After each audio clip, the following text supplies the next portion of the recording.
नमस्कार। खेत खजाना में आपका स्वागत है। आज 29 नवंबर है और दिन है सोमवार।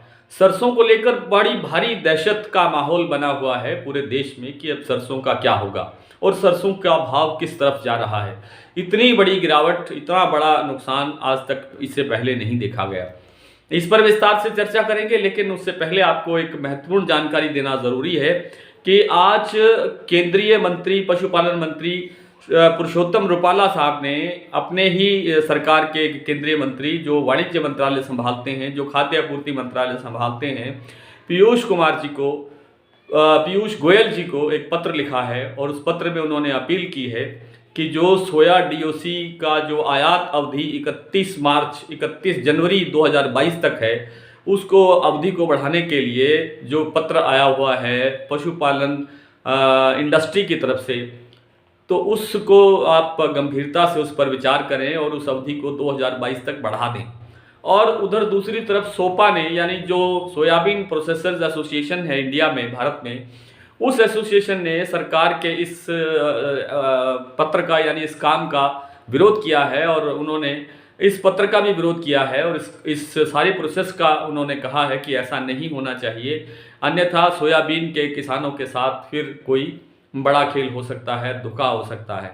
इस पत्र के बाद में, इस चर्चा के बाद में, इस घबराहट की खबर आने के बाद में पूरे बाजार के अंदर न केवल सोयाबीन का बाजार टूट रहा है, न केवल सोया तेल का बाजार टूट रहा है, बल्कि सरसों का तेल भी, सरसों के दाना का बाजार और सरसों तेल का बाजार भी बड़ी गिरावट में है। आज जयपुर का बाजार 150 रुपये डाउन खुला और भरतपुर का बाजार भी लगभग इतना ही डाउन खुला है। दूसरी मंडियों में भी गिरावट देखी जा रही है और उसका जो असर आता है वो सारे बाजार पर आ रहा है। जो एक तो विश्व स्तरीय एक मंदी चल रही है, आर्थिक गिरावटें चल रही हैं, उसका कारण है, आप जानते हैं कि कोरोना का नया वेरिएंट दक्षिण अफ्रीका में मिला है और उसका एक दबाव पूरे बाजार पर देखा जा रहा है, अंतर्राष्ट्रीय बाजार पर। उसका प्रेशर तो था ही था। आज इस चिट्ठी ने, पुरुषोत्तम रुपाला जी जो केंद्रीय मंत्री हैं, उनकी इस चिट्ठी ने काफ़ी दबाव बनाया है बाजार पर। लेकिन आप एक बात से आश्वस्त रहिए कि सरसों में अभी बहुत टाइम है फसल आने में। फरवरी एंड में फसल आएगी या मार्च के पहले सप्ताह में फसल आएगी और जब वो फसल आएगी उस फसल में नमी की मात्रा बहुत ज़्यादा होगी।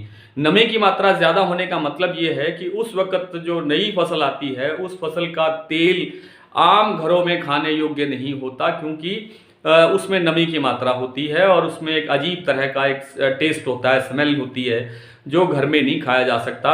वो केवल रिफाइनरीज के पास जाता है जिससे रिफाइंड ऑयल बनते हैं और दूसरे प्रकार के घी बनते हैं। इसलिए आप ये मान के चलिए कि जो सरसों हमें उपलब्ध होगी सरसों का तेल बनाने के लिए, वो कम से कम इसके भी 2 महीने के बाद में उपलब्ध होगी।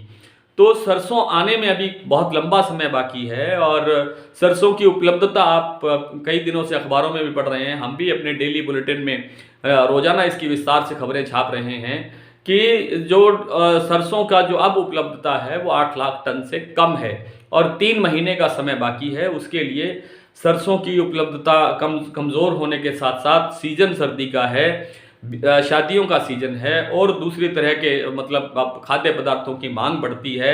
पाम तेल की मांग घटेगी और वो सोया तेल की तरफ बढ़ेगी या सोया तेल के बाद में सरसों के तेल की तरफ बढ़ेगी। तो इस तरह की सब पूर्तियों के लिए हमारे पास सरसों उपलब्ध नहीं है।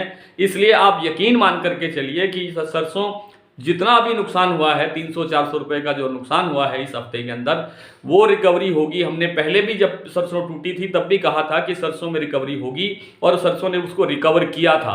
सरसों इसको भी रिकवर करेगी। इसमें हो सकता है कि 10 दिन का समय लग जाए और हो सकता है 15 दिन का समय लग जाए, लेकिन सरसों इस भाव पर दोबारा लौट कर आएगी निश्चित रूप से। कॉटन में कोई बड़ा दबाव नहीं है, हल्का फुल्का दबाव देखा जा रहा है। आने वाले समय के अंदर कॉटन में सब कुछ ठीक रहने वाला है। कॉटन कॉम्प्लेक्स की बात कर रहा हूँ, उसमें बिनोला भी है, उसमें खल भी है और इसकी विस्तृत खबर हमारे डेली बुलेटिन में आप पढ़ सकते हैं। बासमती के बाजार में अंतर्राष्ट्रीय बाजार की मांग निकलने लगी है, निर्यातक सक्रिय हो गए हैं और बाजार में जो 200 रुपये की गिरावट आई थी वो बाजार फिर से 200 रुपये बढ़ने की संभावना बन रही है। आइए कुछ मंडियों के भाव देख लेते हैं। सरसों का भाव आज जयपुर में रहा है 8,175 रुपये, भरतपुर में 7,668 रुपये, आगरा में 8,800 रुपये, जोधपुर में 7,850 रुपये, दिल्ली में 7,950 रुपये, बीकानेर में 7,300 रुपये, खैरथल मंडी में 7,750 रुपये, दादरी में 7,800 रुपये, अलवर में 7,800 रुपये, सलोनी शमशाबाद में 8,800 रुपये, हापुड़ में 8,150 रुपये, आदमपुर मंडी में 7,205 रुपये, सुमेरपुर में 7,850 रुपये, बरवाला में 7,600 रुपये, नागौर में 7,300 रुपये, रायसिंह नगर में 7,673 रुपये, हिसार में 7,600 रुपये, एलनाबाद में 7,000 रुपये, भट्टू में 7,457 रुपये, सिरसा में 7,440 रुपये, संगरिया में 7,420 रुपये। नरमा आज राजस्थान के रायसिंह नगर में बिका है 8561 रुपये, एलनाबाद में 8,494 रुपये, रावतसर में 8,565 रुपये, आदमपुर में 8,470 रुपये, भट्टू में 8500 रुपये, हनुमानगढ़ में 8,780 रुपये और संगरिया में आज नरमा बिका है 8,639 रुपये। कल फिर आपसे इसी तरह से मुलाकात होगी, तब तक के लिए नमस्कार।